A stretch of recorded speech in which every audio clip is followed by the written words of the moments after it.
And welcome to the Days of Learning podcast, Back to the Kitchen.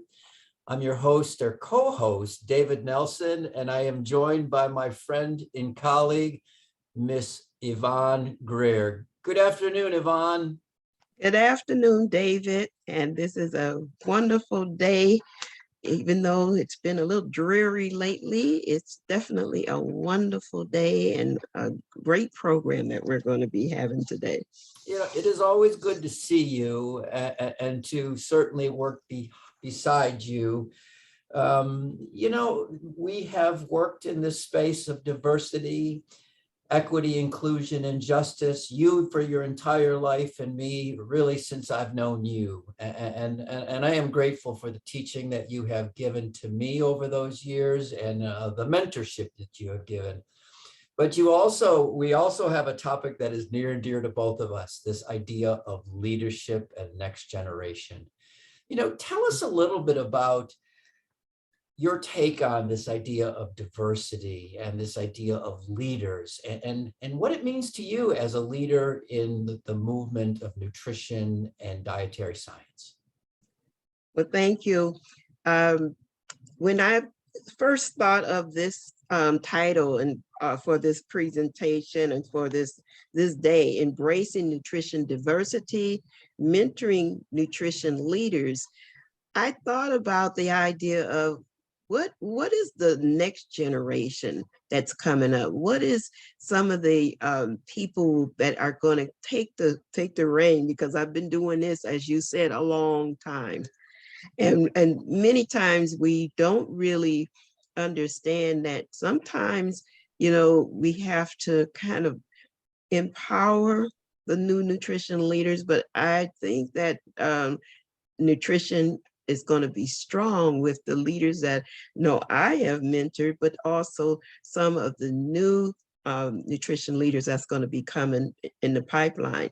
This month is National Nutrition Month, and it is the theme is celebrating the world of flavors. And so I tried to incorporate a little bit that into the theme, promoting nutrient dense foods for all cultures and in all cultural ways of eating, because many times people think that they have to give up something to eat healthy. And then, different styles of eating is promoted, like the Mediterranean style of eating, different types of eating. But when I looked at, and I've said this before, that I first looked at the Ansel Keys study, and that's an old study that looked at different nations and how they stand in the types of eating for health and wellness, and some were higher in saturated fat, so they had a higher risk factor for heart disease and things. And the ones that had the lowest risk were like eating like the style of Japanese style eating. There was some African eating down in that bottom area too, but it was never talked about. So that's where I really started saying that if you're looking at diversity, we need to look at diversity in our nutrition leadership as well. I had a conversation recently to speak with a Nigerian chef, and she was helping me to understand and to identify this idea of how that food is valuable, not only from a cultural perspective, but from a health perspective. Yes. And this often goes unsaid. And I'm so glad that we're talking about this today, because we talk about the idea of, it's easy to point out where things are not happening, especially in communities of color, but we often need to identify where those assets exist. Yes. And I'm just thrilled that we've got three champions today, between yourself, between Tambra, and to Franciel, that we'll bring on in a minute, that you guys are champions, not only for the present around health equity, but how we bring this forward, because it is important to do. And I'll share with you, Yvonne, I just had my 60th birthday this week. And you know what? I think you would agree with me that time is flying by. As we get Yes. more experience in life, it just goes faster and faster. And it is up to us to think about what is the legacy that we want to leave. And so I'm so glad that we're talking about this topic today. But heck, we could talk about this later. I want to see this video because we've got really one of my new favorite things is this idea of diversity in food. Tell us about this video that we're going to watch today, Yvonne. Well, in honor of, you know, some of our guests, and also with the idea of embracing the world of flavors, I made my favorite curry chicken dish which is a Guyanese style, because I learned how to make curry chicken from one of my best friends that is living here in Milwaukee, and he is Guyanese. And so I wanted to bring that to light, but also the idea of, you know, embracing the flavors of culture. And many times we're not even understanding that, you know, some of those herbs and spices are so rich in flavonoids and healthy ingredients. It's just by eating that food that warms your soul, you're also eating something that's going to lower infection in your body and just keep your tissues strong and your GI strong. And, you know, so I really wanted to embrace that nutrient diversity, but also my always is that it has to be delicious at the same time. So this is truly one of my favorites. And even when I look back on the video, my mouth started watering. Your mouth is going to water with this one. I'm gonna hold you to it, and they always do. So Kelsey, we're going to show the video, and then Yvonne, you and I will talk about it for a few minutes afterwards. Then we'll bring our guests in for the discussion. Okay, thank you.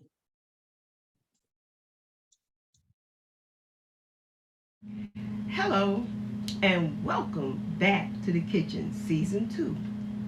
I'm Yvonne Greer, registered dietitian and owner of Why Eat Right, nutritional consultant for healthy living. Today, I will be demonstrating the third of 4 healthy recipes that is featured in the Back to the Kitchen curriculum. This program is being brought to you by MCOP, the Milwaukee County Organization Promoting Prevention and the Medical College of Wisconsin, in partnership with the State of Wisconsin's Chronic Disease Prevention Program, through funding from a CDC 1815 grant. Remember, the Back to the Kitchen curriculum is a free downloadable guide of workshops with recipes and educational resources that feature each section of the My Plate Food Guide. So let's get started with today's recipe. The recipe for today is my favorite curry chicken. The recipe calls for fresh chicken breasts, sliced onions, chopped tomatoes, red potatoes, an assortment of herbs and spices, including paprika, garlic powder, your pepper, your thyme curry, a small amount of salt, and then your hot pepper flakes as optional for flavor. But also we'll be using olive oil, and we'll have our balsamic rice as an accompaniment. So first we'll get started with washing our fruits and vegetables. I have washed up all of my vegetables. I'm going to first start with chopping up the tomatoes. If you do the tomatoes on the vine and they're very juicy, you do not have to add additional water to your curry. Again, tomatoes is a very good vegetable to have in a cooked form because that's when the lycopene is highest. As it cooks, lycopene is released from the tissue of the tomato, and one across, and that's it. It doesn't have to be cut up very small. The recipe calls for 4 tomatoes. I've already cut up the others, and I'm going to add these to them. Next, I'm going to cut up your onion. To make strips, you just cut it lengthwise from the top to the bottom, turn it, and then just make slices And from previous sessions, you know that if you have your knife really cold and your hands cold, you should not be able to smell the onion smell. And then to make them into strips, you just divide them up. They're already ready to go. This can be done ahead of time, which I have done some, and kept in the refrigerator. For the potato, you could make the potato and cut it up like you would do to make potato salad and then boil it on the stove until it softens. But I rather use the microwave because it's nice and quick. So all you have to do to prepare the potato is to poke it with your fork all over and then put it on a plate and add it to the microwave on the potato setting or for about 7 minutes. I have already done and softened my potatoes ahead of time, so they are cooled and ready to go. So to prepare the potato, all you would need to do is peel it. Now, when it's nice and cooled, all you do is peel off that peel and it comes off with ease. This potato is going to act as the starch for the dish and the thickening agent. So you do not need to add any flour to this dish. These are kind of large potatoes. Because we're not really trying to have it as a potato dish, we only want to use it as thickening. You don't need a lot of potato for that. So all you would do with your potato is just cut it. You're going to kind of cube it. And always I cut it and then I turn it. And that way I can just cut across. Quick and easy. Cut across. And your potato is ready. Prepare the chicken. You're going to get a bigger knife. And you want to get all of this extra fat off the chicken in advance. I've actually got the skinless chicken, but you can get the ones with the bones and then just take those off. I'm preparing a Guyanese style curry chicken, and so it does require a chicken breast. Some people can use other pieces of the chicken as well, but this is a chicken breast, and I'm just going to cut them into strips. And then I just always hold them together, make some bite-sized pieces. I use about 2 to 3 chicken breasts for the recipe, which makes a large portion of curry. Now, some people who make curry chicken, they make a roux and put all the seasonings in the olive oil and let them simmer. This is a different way of making it, that all the seasonings get put on all the meat in advance. Again, still come out the same flavorful, it's just being done just a little bit different. I've put a certain amount of seasoning measuring on the recipe, but with these types of seasoning, it's to give you a good idea of how much you should have. If you don't really know if you like that spice, start off low and then you can add more. So we're going to be starting off with the lightest seasonings first. I'm going to start off with a half a teaspoon of garlic powder, just to show you how much that is. I know that for some people, they are used to not measuring, and as you see, we got to the end and it wasn't enough for the last, so you put another half teaspoon for the garlic powder. So you can make sure you get enough garlic powder on there on all of the items. Okay.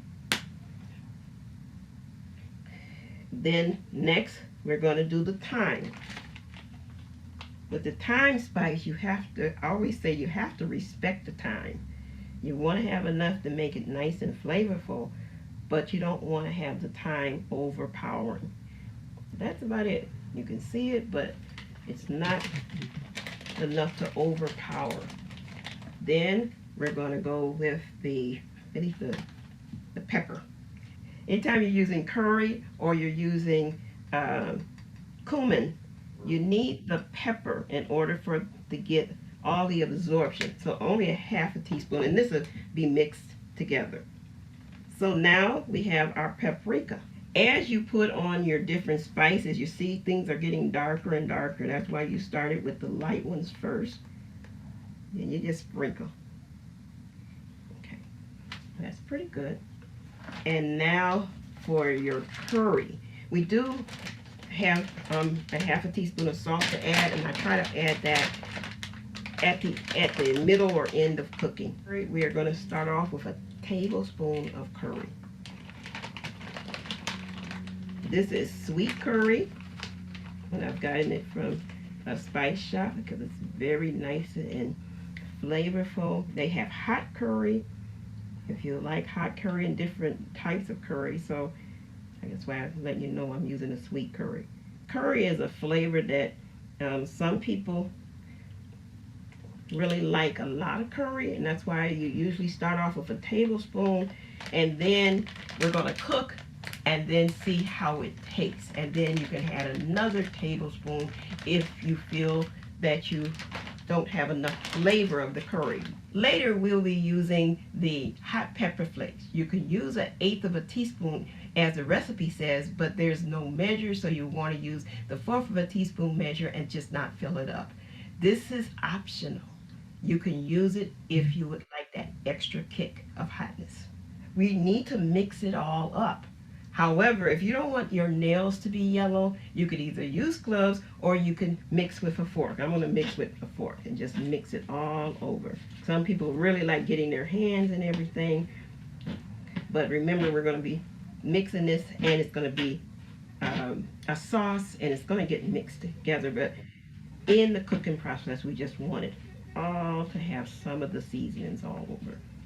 And we're ready to start our cooking. First, we'll turn on the stove.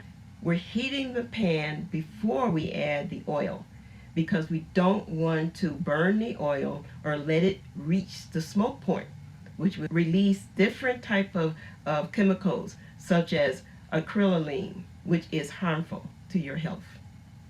Think it's ready for the olive oil.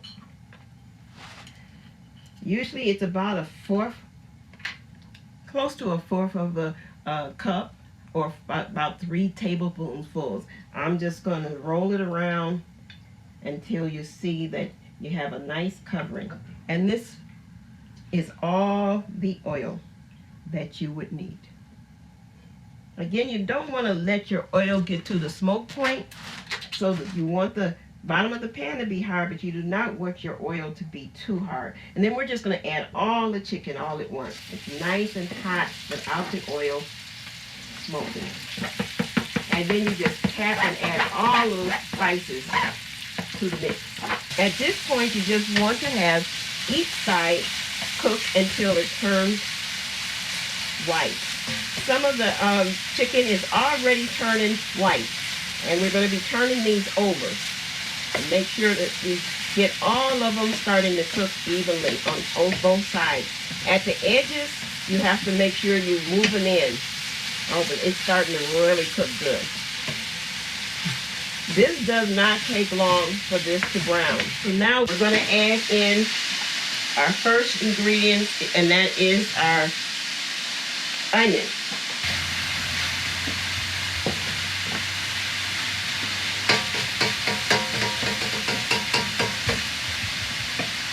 And now we're ready to add our tomatoes. And all you do is you add them all at one time. Remember, this is 4 tomatoes and our potato. The potato will add the thickening, and the tomato will add all the liquid that you will need.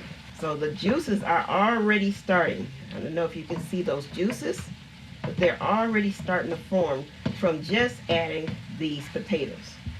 And your potato adds the thickening, and the tomatoes add the fluid.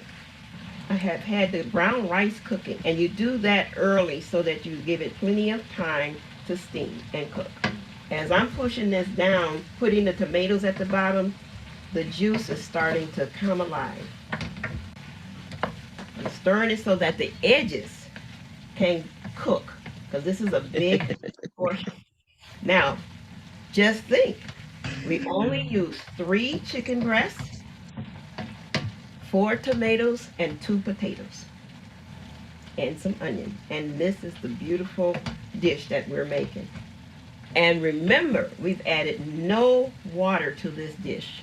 It's the juice from the tomatoes. At this stage, we need to turn down the heat so that we don't cook out all of the liquid. Two things that need to be added before we taste is our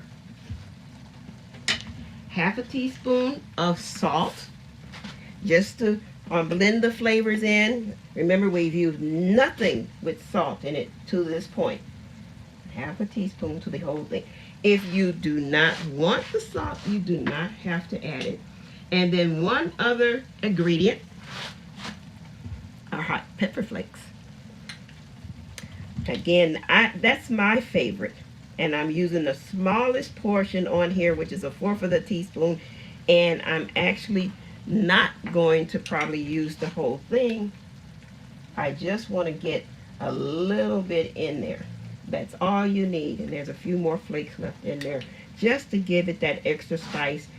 If people want it more, they can add it at the table, or if they want to leave it out, that's perfectly okay too. Now for the tasting.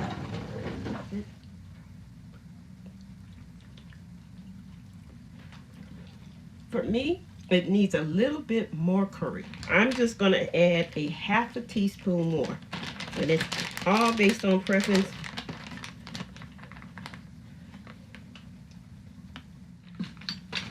I taste that hot pepper flakes in there. This is your curry. And it's ready to go. So there you have it, my favorite curry chicken recipe full of flavor. The National Nutrition Month theme is Celebrate a World of Flavor, and you'll certainly get that with this healthy curry chicken recipe. Nutritious and delicious. So now let's get on to our invited guests as they really talk about the health and flavors of food, bite by bite.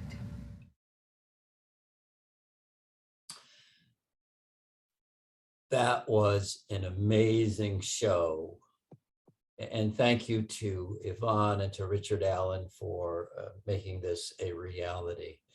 That was probably one of our more complex recipes that we've had on Back to the Kitchen. And, but it had such a simplicity to it. And I think the audience is, or I'm more of a heater upper, and Karen is the cook in our family, but I think I could even do that, Yvonne. And I'm just, you were right. When you started the sizzling chicken, the mouth just went, yep, that's the cue. But yeah, I love this recipe because it has such few ingredients, but it is so rich in flavor and nutrition. And when you're eating it, one thing you don't realize is those tomatoes don't lose their flavor. And so you feel the sweetness of the tomatoes in there, and you get to feel all of those flavors and textures. I always say, add enough curry to it, but don't overpower it in the beginning, because sometimes if you're heavy-handed, you can't take it out. And you don't want to overpower it. And sometimes that might happen if you're rushing and everything. So believe it or not, this is a dish I make when I go on vacation and I'm at a resort or something with my cooking facilities. And someone says, you go on vacation to cook? Mm-hmm. Oh, to have that curry chicken and my stir-fried cabbage, which I did demonstrate already. Yes. They pair so good together. And to even doing it, you could even, I was thinking, I've started adding more spinach to my diet. I was thinking that if you wanted to add something green like a spinach to that, to just throw it in and let it simmer a bit, that you can make adjustments as you go along. You could try it, but you can't serve that to someone from from Guyana. They will not take that spinach from there. But if We they would- would we- have it on the side, you We know. would stick to the recipe, but you know, I often don't do that. But I want to talk, before we bring our guests on, I want to talk about the healthful benefits, because I made a comment in the chat, was that everything in this, and even salt in moderation, it adds flavor. And so tell us about the health benefits of this recipe. Well, as I was saying before, that not only do the ingredients add nutrition, but also the spices that you're using adds nutrition. And you're using an oil that's going to help with the absorption of the nutrients that you're getting from your spices and from your vegetables. And so you have your tomatoes that's adding lycopene, which is a phytochemical that helps repair, not only prevent damage to your tissue, but help repair your tissues. That's why I love me some lycopene. And then also you're having the curry, which is, it has turmeric, and it has the main ingredients is cumin spice, which we know is good for reducing inflammation. For people with arthritis and people with all sorts of health conditions, that inflammation factor can be high. Even it helps with your immune system. And so you're having great nutrients. Your onions help with the viscous. I start using those big words, but it helps keep your blood flowing freely. So it's very good for your blood. And then when you start looking at having your potassium-rich food, which is your tomatoes and your potatoes in there, you're getting that balance of potassium, and that's going to help with your blood pressure. And so when we look at the small amount of sodium that's added to that, it stays well within the sodium level, and you're getting a nutritious, delicious food. And I don't want to leave out the brown rice, because I did make the brown rice similar to what they say, so that you kind of parboil it first, pour the water off, and then put water back in. So you reduce the amount of, because I think they say sometimes it has some arsenic, could potentially. So I did that process, and the rice was nice and fluffy and high in fiber. It's the whole grain. So it's very good for your GI system. So even though it's nutritious, delicious, one of my favorites just to eat because of my taste buds, it's actually helping your health as well. You know, and I'm going to say, as a person who loves leftovers, I bet it gets better on the second day. Oh, yes. Oh, yes. Those leftovers are delicious. And so that's why when I was looking at it, I'm like, okay, I don't have any more curry left. I might have to go make me some more curry, but that is just, a dish that you can make for holidays. You can make just for yourself. It is a treat anytime that you make it. And most people who in the curry, there's different types of curry, because the Jamaican curry is made a little bit different. You have an Indian curry, so there's a coconut curry. There's different ways to make curry. All of them have the curry spice and maybe different types of spice, but it just brings that flavor to the food. So I'm glad I was able to demonstrate it for you.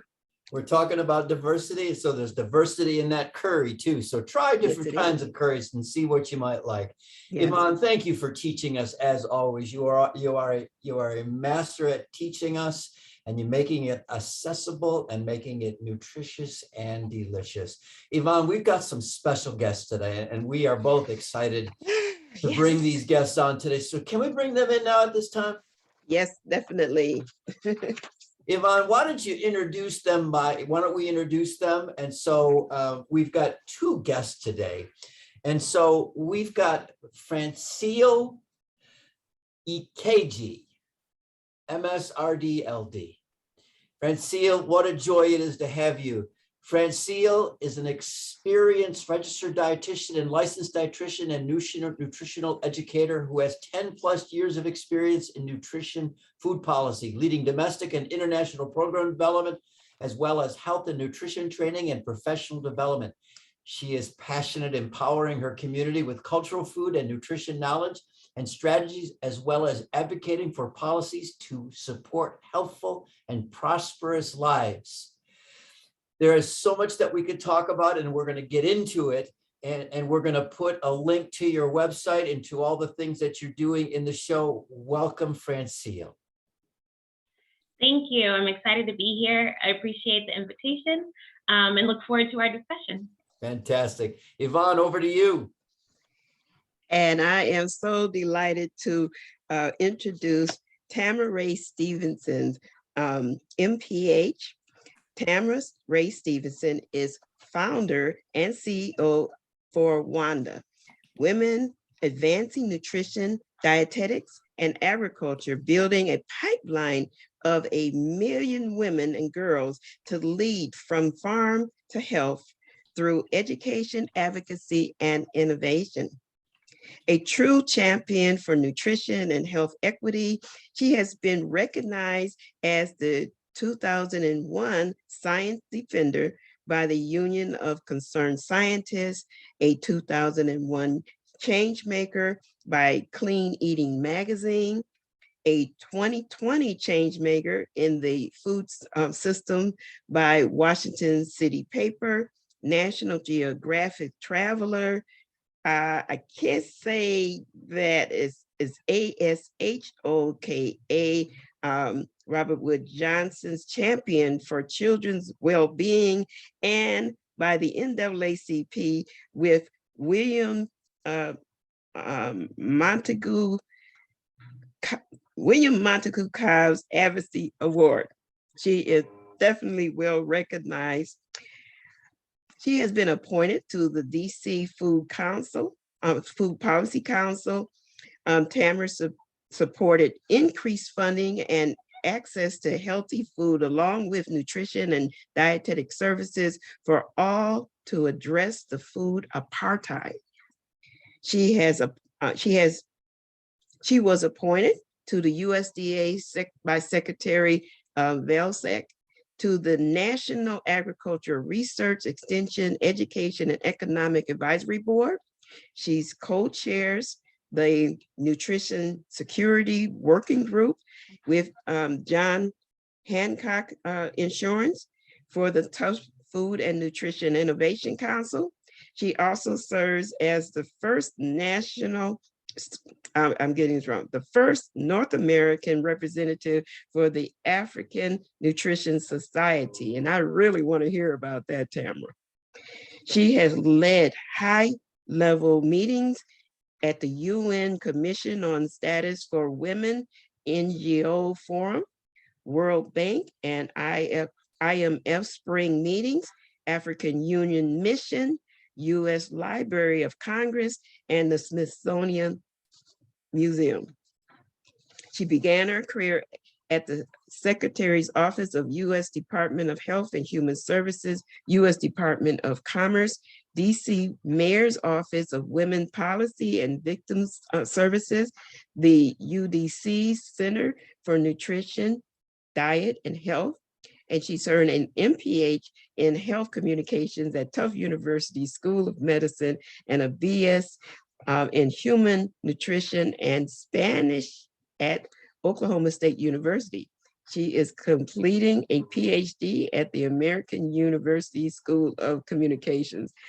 I read the whole bio because I have been so impressed from the first time I met Tambra to today, and also with Franciel, because we have a long history with Novoden. And I wanted to mention I had my Novoden apron on as I cooked in solidarity.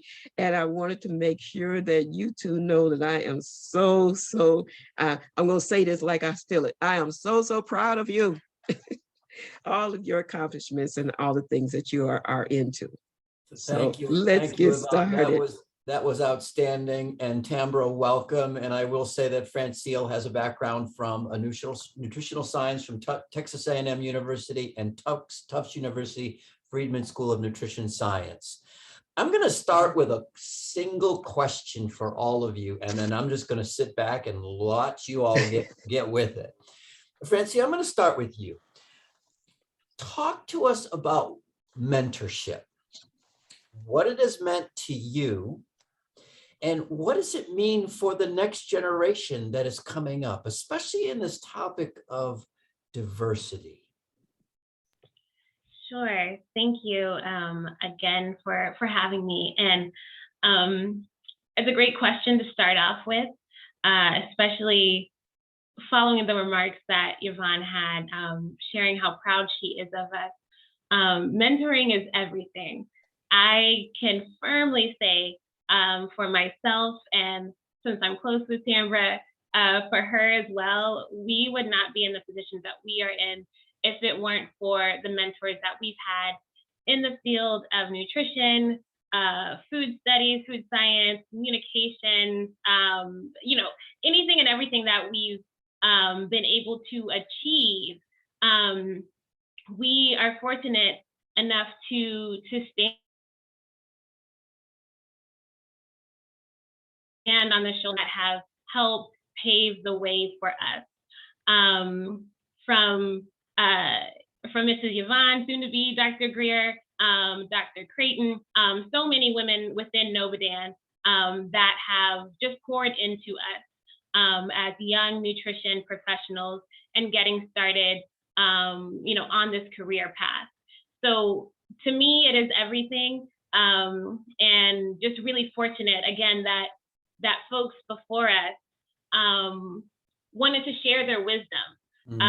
Wanted to share their experiences, their lessons learned.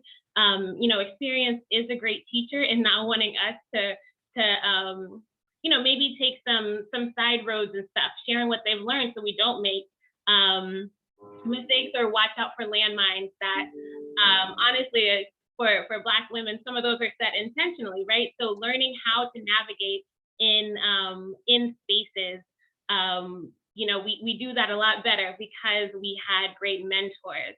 And in terms of what we want to share with the next generation, we want to be mentors to them. And through our work with WANDA, we have a fellowship program, we have scholarships, endowed scholarships that we're rolling out already at Oklahoma State and other universities in the future.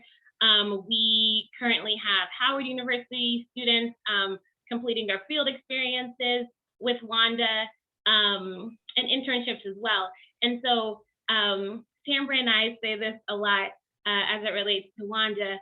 We are and strive to be a reflection of what we did not see in our academic nutrition education, and that's Black women leading. And so our up and coming nutrition students, nutrition leaders, and really impart what we can. Academic institutions do a great job on nutritional sciences, but the cultural piece, we've got knowledge there that is often left out of curriculum. With my Jamaican heritage, immersed in Nigerian culture, my husband's Nigerian, so those pieces are important as well. And then I guess more the practical kind of side and the leadership component, allowing students to have these experiences, allowing new professionals to take leadership roles, and to really grow. So to me, mentorship is everything, being on the receiving end from so many strong Black women before me, and now pouring into the next generation. I think it is a critical piece of moving all of us forward. I appreciate that, and there's an intentionality about what you say there, and I'll say this: there's an intensity of that as well, that the time is now for this movement to go forward, and you and Tambra and Yvonne are just the right people to move this forward at a national level. David, yep. I want to, she just inspired me to say something, and I have to get it out. Go ahead. I am Wanda. Hey, yes. I am yes. Wanda. And I know Tambra is going to be able to talk to us about what I am Wanda means to so many different African-American women around this country that has embraced this movement. But I had to say that because as you were talking, it just made me think about the power of that the movement that you're doing, the power of women. And I wanted to make sure that I had to get it out. I am Wanda. And so maybe Tambra can tell us about what that really is, because I think before we go into some of the other questions, there's some Wandas out there that might be listening or will be listening, because this gets played over and over again. So I had to get it out on Tambra. And when you think about what it means to be human and on this earth, that one, we must know whose we are, is what Oprah loves to say, and why are we here, and who will be our tribe. And for us, it became very clear that we know this expression, an African proverb, that if you want to go far, if you want to go far, want to go fast, go alone, but if you want to go far, go together. And so through this process of going in the field of nutrition, many of us have felt alone.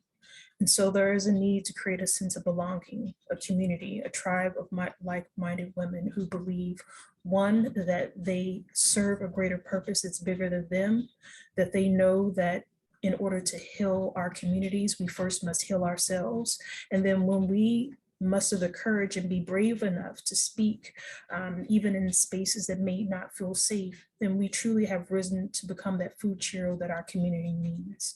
And so for the work of Dr. Campbell, who's a cultural mythologist, if you know the work of A Hero with 1,000 Faces, I looked at that mythology work and thought about what does it mean for us to embrace and unlock that inner food hero within all of us that have been dormant.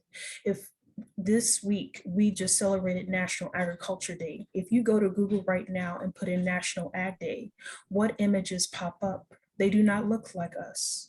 And so when you begin to see no reflection of who you are, you begin wondering, do I matter? What is my place in this world? You feel lost in the wilderness. We no longer wanted to be lost, we wanted to be found.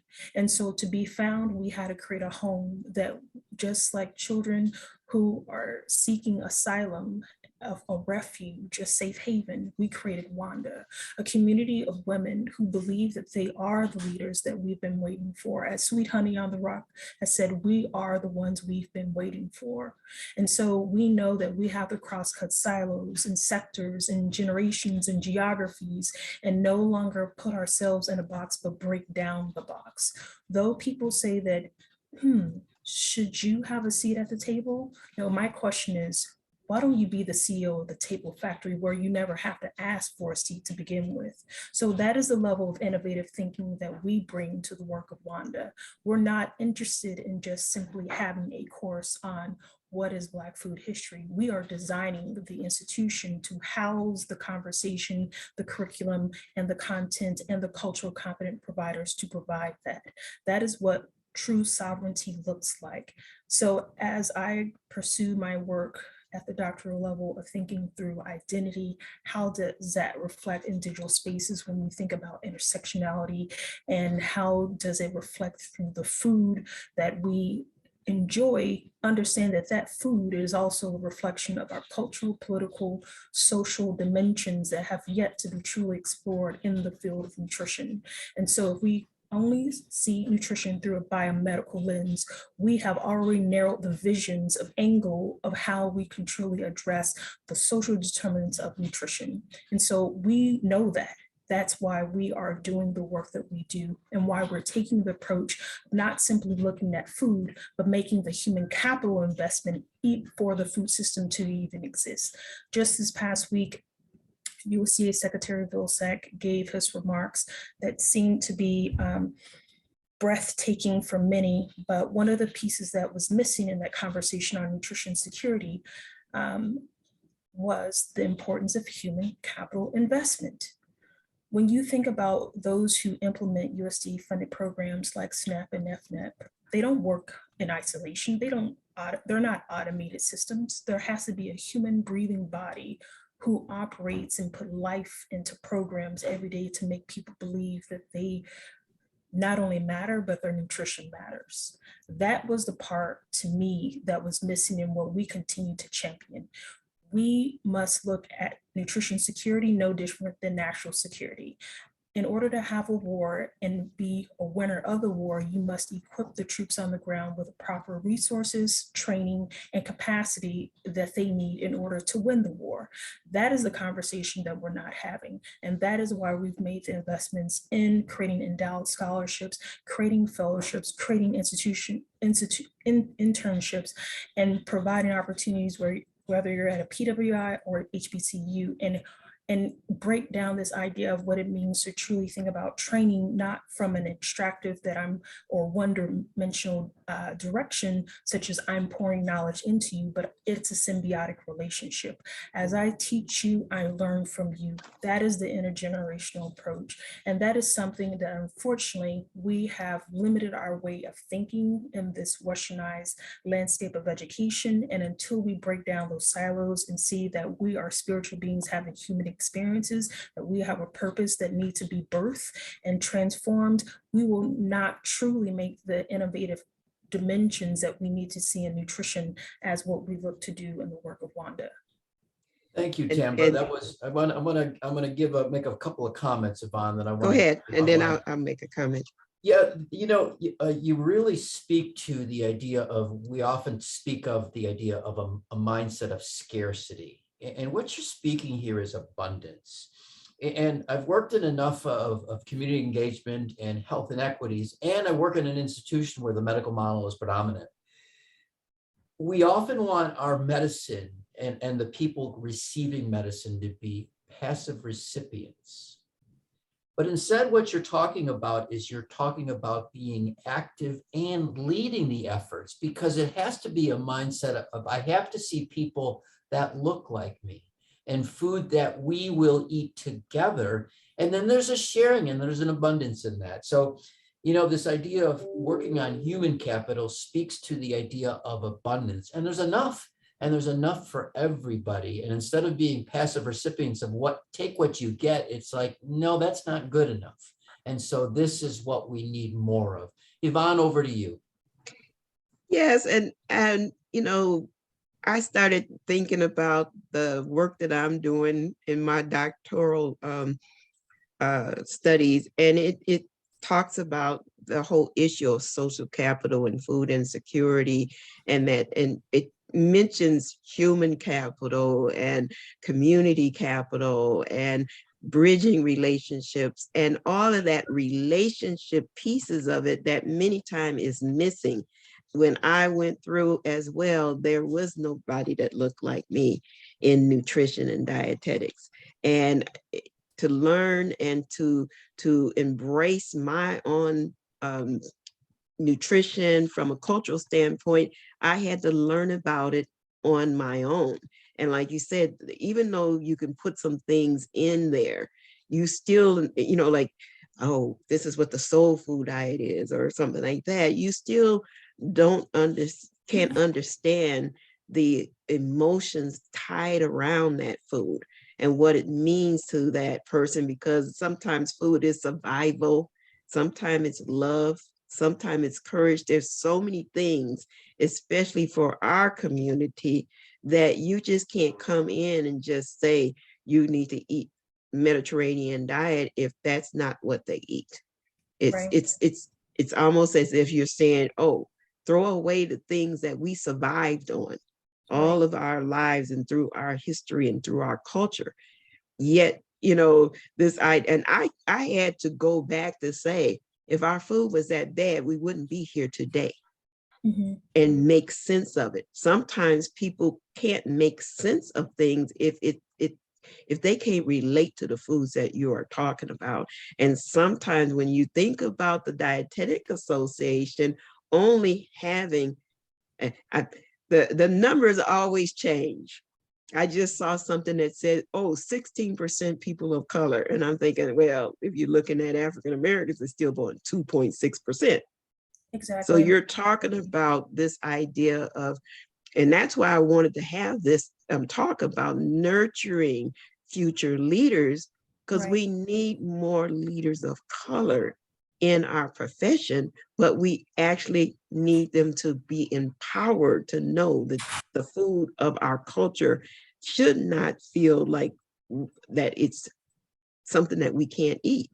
Yeah. The greens and Food is power. Food is and the identity. yams and when you first introduced WANDA, Mhm. your WANDA book, you Mhm. actually showed people that you can embrace and go back to the foods of Africa and those healthier way of eating that was part of our culture before slavery times. And now we have all the diabetes and all of the health risks.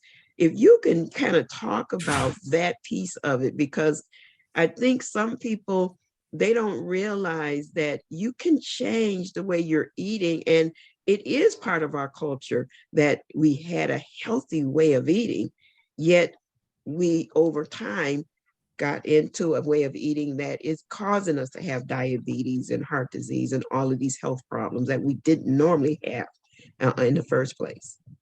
Yeah, in the food is medicine movement, the question should be raised, whose food is my medicine? That has not been the question. And when you unlock and unpack that, we know that food is power, food is identity. The question is who's going to shift that power, because it fuels food economies. And by demonizing soul food and any other indigenous food, by not actually putting the resource dollars and researching the food, coming up with the nutrition composition data of that food, making that data user-friendly and available, creates a real dynamic of what we know. I'm a fan of history. And so what history tells us during the time of colonization here in America is that food was either categorized as savage or civilized. And foods that were seen as civilized were those of European descent. And so when we think about the taming of the savage, removing the savage meant moving the indigenous food, indigenous ingredients out of dishes. And therefore, that is why we see the example of Jamie Oliver's rendition of Ghanaian jollof rice really took viral on social media because and created the hashtag JollofGate because one, he has a platform that his net worth is the most in any chef history.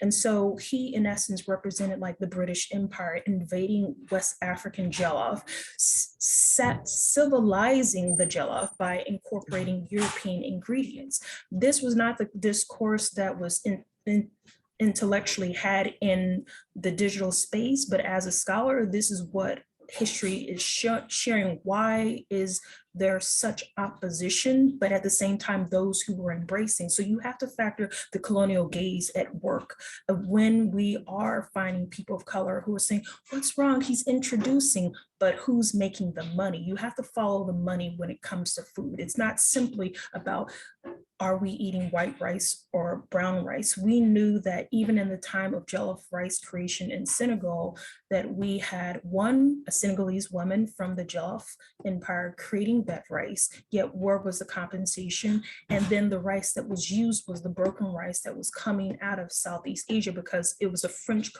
colony at the time in then Senegal. And so the finer grain of rice was transported to Europe, to America's other parts. That's the conversation that we're not having. And that's the conversation that I'm saying that it's missing in our nutrition courses when you simply want to talk about what is the vitamin mineral composition, but yet you're not talking about why are we even talking about this food product to begin with when we're not actually talking about what about the African international markets in Wisconsin or in any other state for that matter, that we're not directing USDA dollars to encouraging nutrition educators who are extension agents to understand the markets that third immigrant population shopping. This is the disparity that is happening in our educational process. And at the same time, we're literally crippling local economies by not creating an equal distribution of the dollars, because we're not training professionals in this field to adequately know the resources that are available in their own cities to begin with.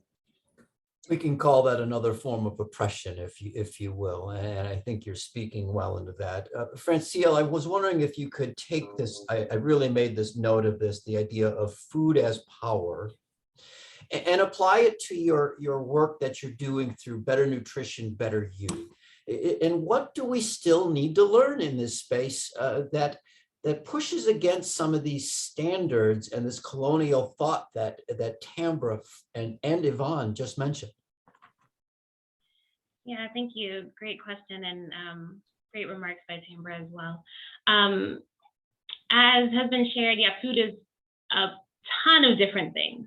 And so in my nutrition practice, private practice, Better Nutrition, Better You, I never think about food as just nutrients. And I don't talk to my clients about food as just nutrients.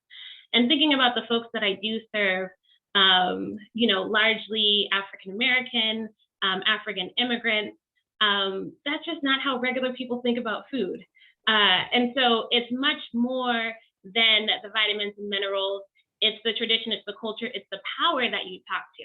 And so I'll tie in WANDA here too. A lot of our work is empowering and reclaiming, restoring the vibrancy that was inherent to us. But because of colonization was stripped away, and as Tambra mentioned, taming the savage, it was everything from our food to our hair, to the clothes, the way we talk. Like all of that was a part of our power, and it was taken. So we would then feel powerless, less than, and fall into really, states that we weren't accustomed to. Again, there was more, I guess, to the colonization, like that was when we could truly be taken advantage of, right? When they had taken everything that we knew, and honestly, the source of our power. And so we say, strong food for strong people. And that really speaks to the heritage foods that are traditionally consumed in Jamaica, in Nigeria, areas of all over Africa. And so removing that really leaves that void.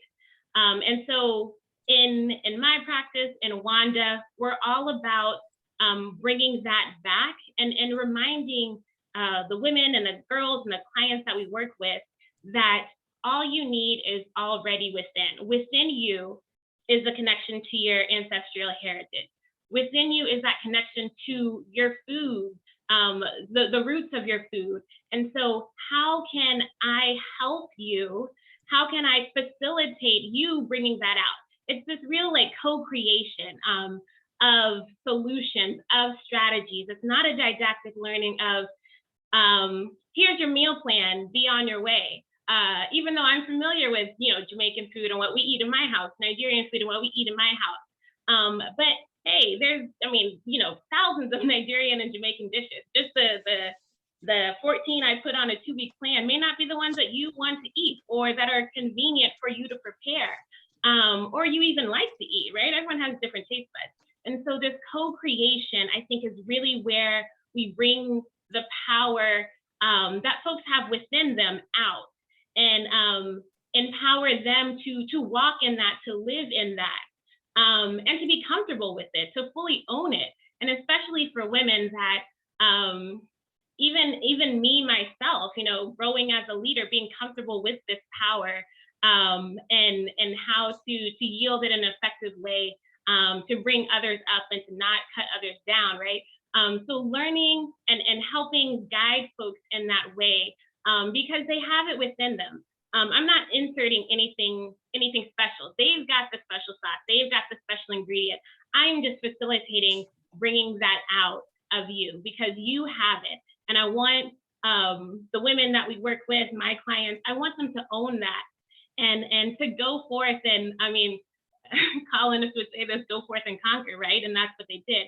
But we want folks to go forth and make a difference, make a change, and reclaim that power within their family.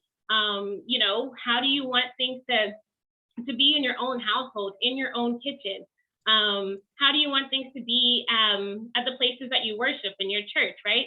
So using that power and that knowledge around nutrition and the larger picture of food to really impact these other social determinants of health. I mean, our chronic, you know, even diet-related diseases are not just about diet, though. It's lifestyle in totality. It's structural in totality. And so places where we can have an impact, let's do that now, and continue to chip away at these kind of bigger structural racism issues that still need to be addressed. And let's all, you know, take our pitchforks and pitch away at these bigger blocks that need to be broken down.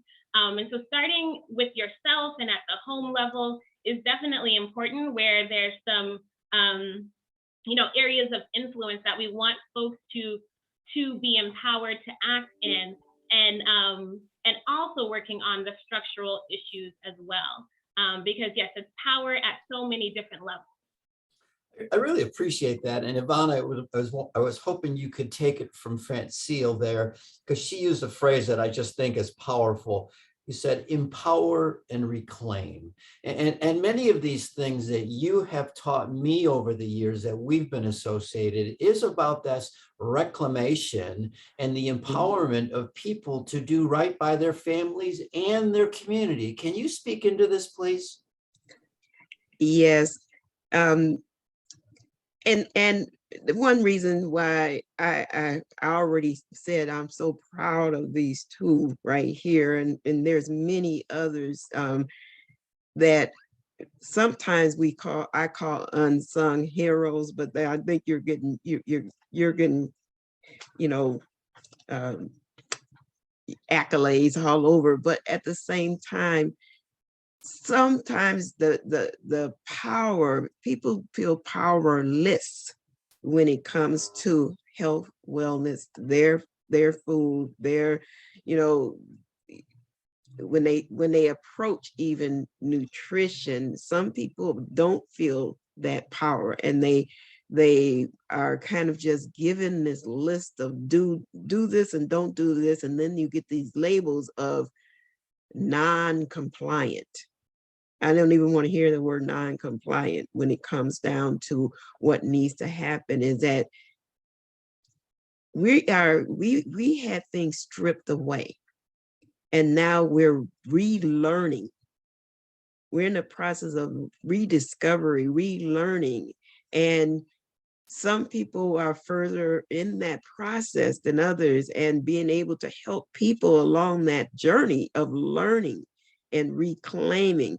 This idea of coming to the idea that our food is healthy, that we have so many healthy components in our food. I did a healthy soul food makeover to a Black kidney program that is really looking at called kidney care spelled with a K, kidney awareness, education, resources and education, kidney awareness, resource and education.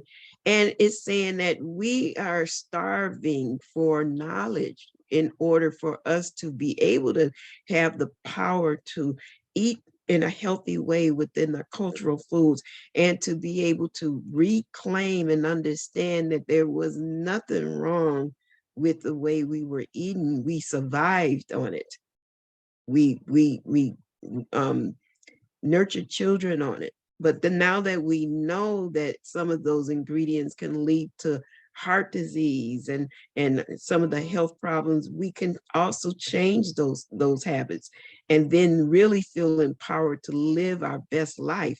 But that is very hard to do in the reality of constant stress and constant racism, constant structural issues that we have to try to navigate and deal with. And some of the things that Tambra was saying, is almost like we need Tambra here every day so that we can learn from you, because I feel like, when you talked about, and I think maybe, I don't know, it was you or Franciel said that it's a reciprocal learning, that you can mentor, but you also are learning at the same time. I remember one time, and then I'll just tell the story and I'm going to quit because I get off track all the time.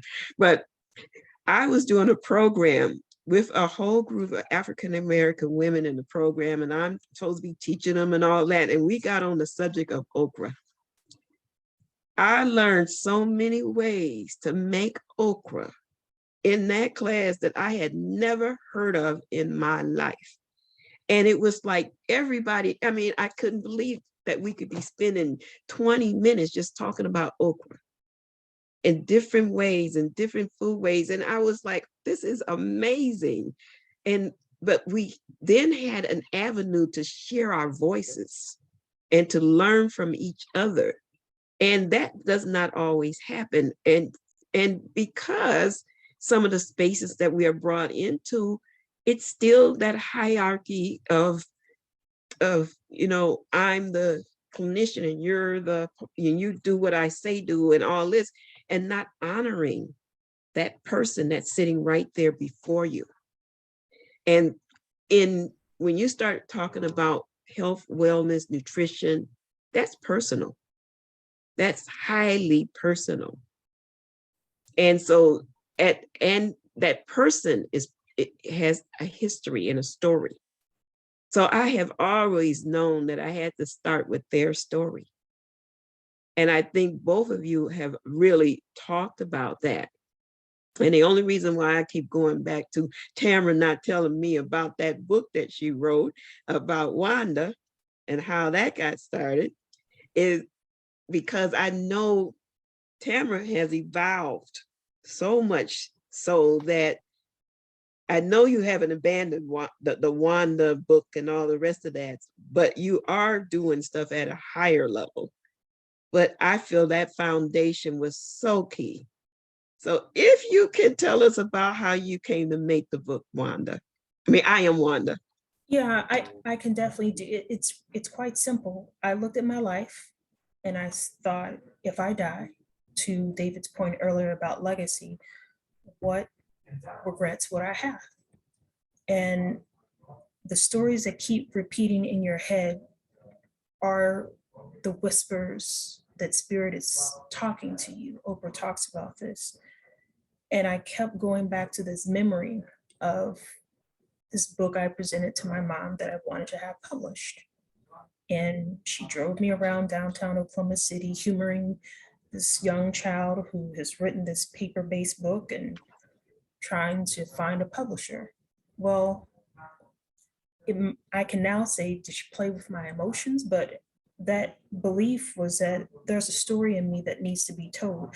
That book idea transformed into creating a character that we now have a design patent on. And Little Wanda was something that I looked at my daughter and said, how do we break this generational health issue?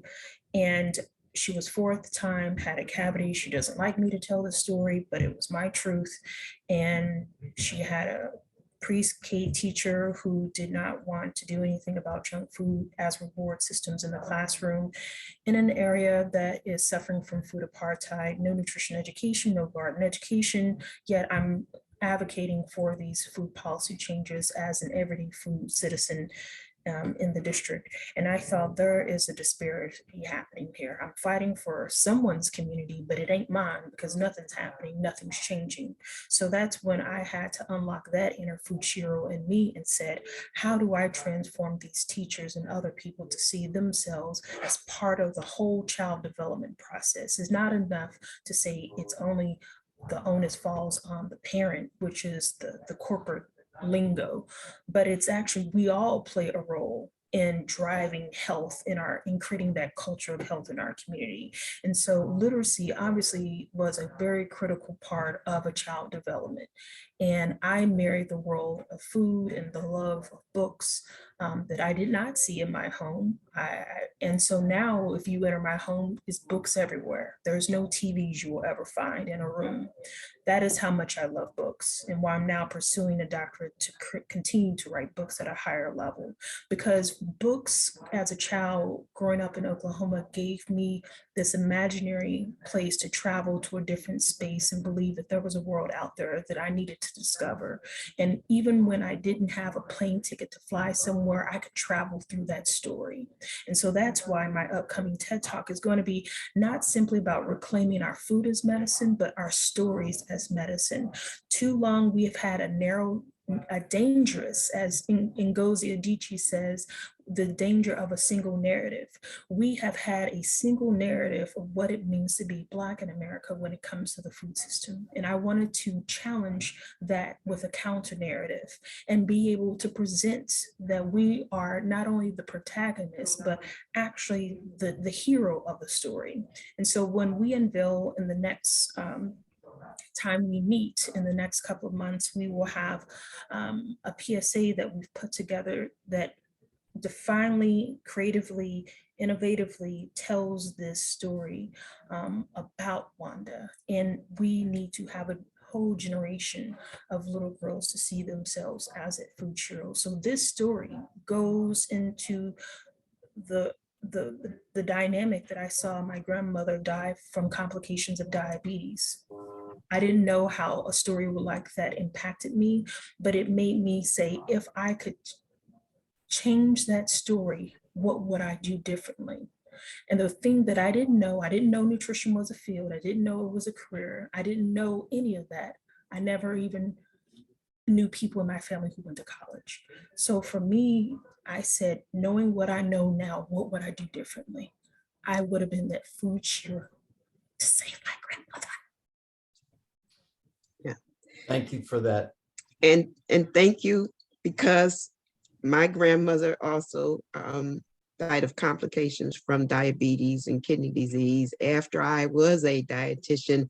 And when I was coming up, she was my inspiration for going into dietetics and for really, but I did not understand as an adult that she never received a diet instruction from a dietitian. And I really felt that, oh my God, I need to get out here and let our people know that there's a different way, that you don't have to succumb to these diseases like this if you start embracing yourself, your health, your wellness. And you know, it is just, to me, I like I said, I know I pushed you, but I know that whole, and when I say I am WANDA, I'm thinking about my grandmother too, and that whole journey of really rediscovering a healthier way of eating that is for our people. And I know that sometimes, you know, when I talk to you and I see what Franciel and you are doing with the WANDA Academy, we're going to be running out of time soon. We didn't, you did mention the WANDA Academy, but I wanted to say that it is so important for us to reclaim our health and wellness through food and farming.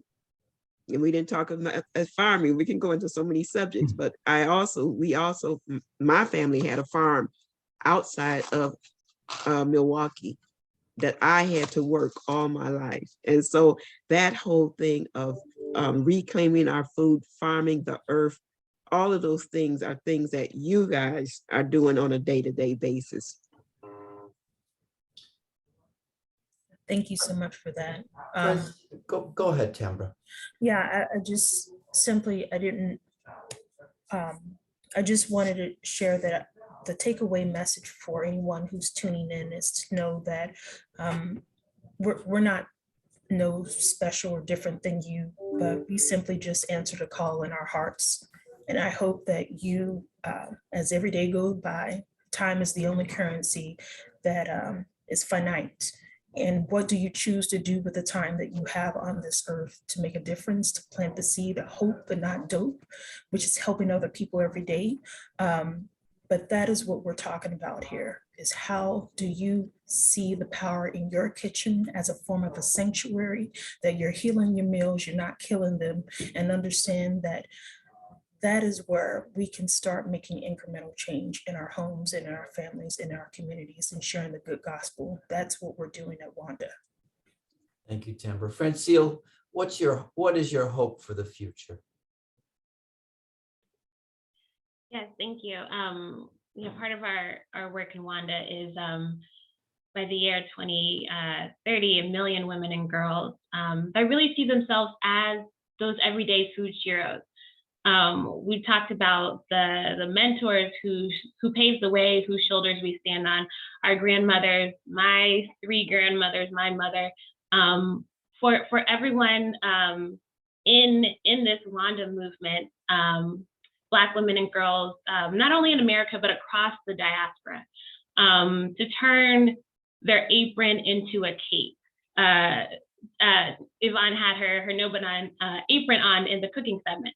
So to turn that apron into a cape, to recognize the power of the food, of the kitchen, but mostly of you yourself. The power that you have as a woman nourishing your kids, nourishing your family, feeding your husband, feeding your friends. In WANDA, we've launched our Sisterhood Supper Challenge. And that's gathering, 4 or 5 of your sister friends together and having, great meal, great company. You all can cook together or just come and eat and have conversations of substance around nutrition, wellness, and self-care. And again, Tambra said, what do you choose to do with the time you have? What can we do with the places that we have influence? We have influence in our own kitchen. We have influence, among our sister friends, among our families.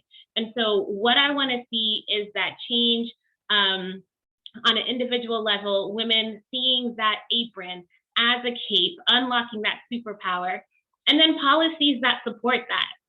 Policies where that make it easier to find a Black dietitian, a culturally competent dietitian, CMS policies that support reimbursement and payment for those services so they're actually accessible for people that really need it.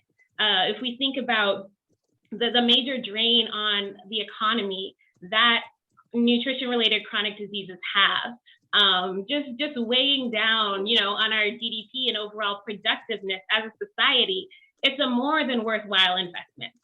It's definitely a no-brainer. And so policies that support that and empower folks from a structural perspective, from a societal perspective, that embrace the cultural competencies that are lacking in so many providers now. I want to see that shift as well. So, the onus is not just on the women, but how is the environment supporting us? How are policies supporting us? How are communities, from federal government, state government, local, are we putting our money where our mouth is? We say Black health matters, then our Black dietitians and nutrition professionals matter too. And we need policies that support those professions, pipelines that lead into it, and then again, making it viable in terms of payment, reimbursement. I mean, I could go for days, loan repayment. There's so many really actionable things that would make a difference. And so it's again, a multi-level thing, from personal to your family and your community, and then policies that can really bolster it all. Thank you for that. Yvonne, I'm going to turn it over to you to give us our takeaways. But I want to say both to Tambra and Franciel, I was just moved by your stories, and I want to thank you for the personal connection and allowing me to be a witness to this conversation today. Yvonne, give us some of your takeaways that you learned today. Yes, there definitely are many takeaways. One of them is that food is a number of different things, from traditions, from culture, but it also can be power, that we have to look at empowering and restoring our foodways, and also look at the cultural, should I say, the historical aspect of why food is the way it is today, the idea of the savage versus the civilized, and how the food and flavors and the cultures were changed. And now we need to kind of recapture those flavors in our history, that strong food for strong people. All you need is already within you. Co-creating of solutions and strategies, and co-creation brings the power within them out. Owning your power, how to actually yield health in an effective way, making a difference, make a change. How do you want things to be in your own kitchen that you have the power to?